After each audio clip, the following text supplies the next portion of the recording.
keep person. He kill one girl. The tire. He killing girlfriend. Something dark and deeply unsettling unfolded in Ogombo Lagos of Lagos State, Nigeria on the 21st of July 2025, where a young lady was allegedly killed by her boyfriend because of a 500,000 naira loan she got from Opay to support her POS business. A young lady, full of life and ambition, had her journey tragically cut short. Her name was Goodness. She was beautiful, industrious, and known by a few in the neighborhood as the girl who ran a small but promising POS business. People often saw her minding her POS booth, attending to customers with patience and focus. But beneath the surface of her daily hustle, something else was brewing, something no one imagined would end in the most horrifying way. On that fateful day, her lifeless body was discovered, already swollen, decomposing, discarded like trash in a swampy area nearby. The stench led local passerby to the gruesome scene. Her skin was bloated from the water and her foot was barely recognizable, but eventually, someone identified her as the POS girl. What happened to Goodness? How did a hardworking woman, striving to make a living in the coast of Lagos, end up dumped in shallow water like she never mattered? People around the neighborhood began to piece together what they knew. Goodness had been living with a man in one of the local houses in the area. This man, whom some referred to as her boyfriend, others even called the man her husband, wasn't widely known. He reportedly worked as a laundryman and he hailed from Akwa Ibom State.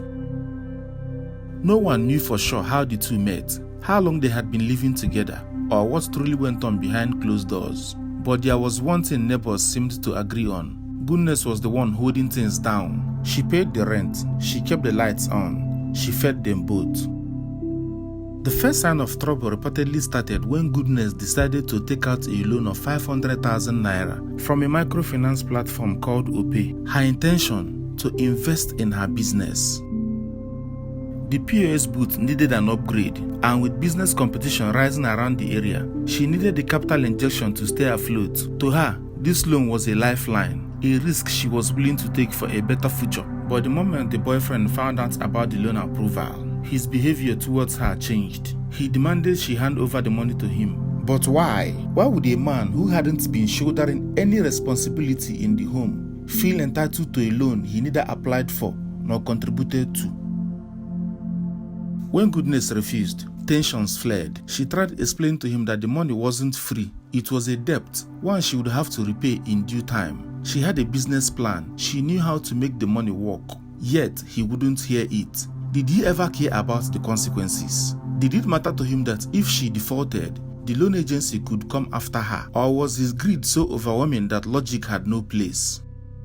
Angered by her refusal, the man began plotting. According to emerging reports, he rallied few of his friends and they started planning on how to rob her. Can you imagine that? A group of grown men conspiring to steal from a woman whose only crime was refusing to hand over her borrowed money. The day of the attack came. It was swift, brutal, and tragic. Goodness was ambushed. They took the loan money and possibly more, and in the process, they killed her. Whether it was a premeditated murder or an act that escalated out of control, no one knows for sure yet.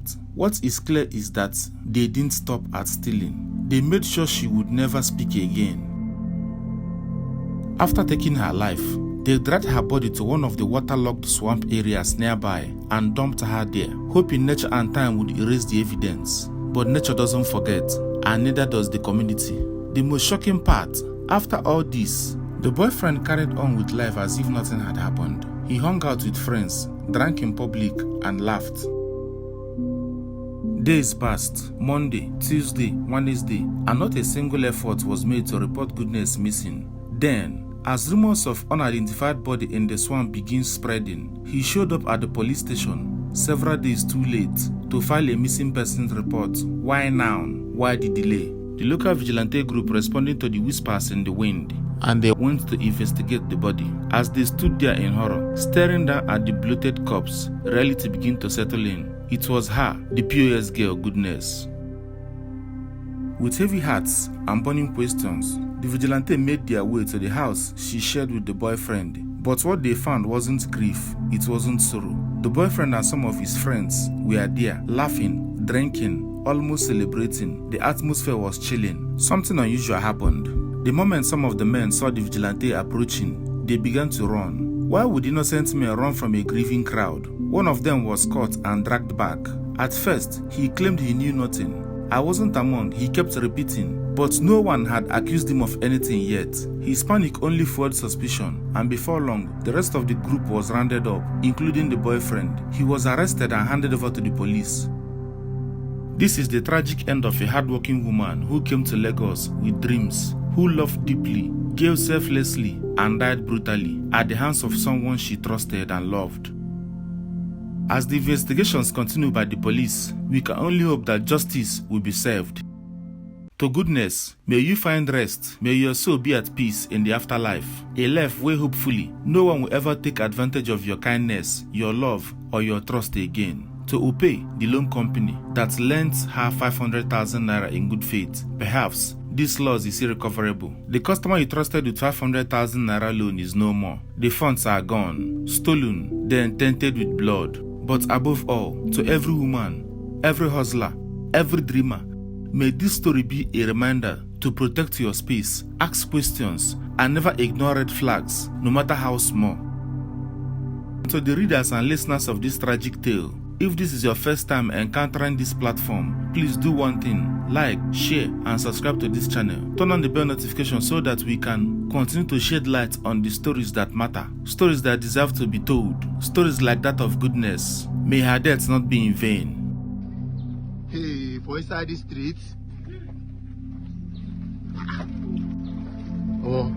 don't mind to lose my battle because of say I enter this place.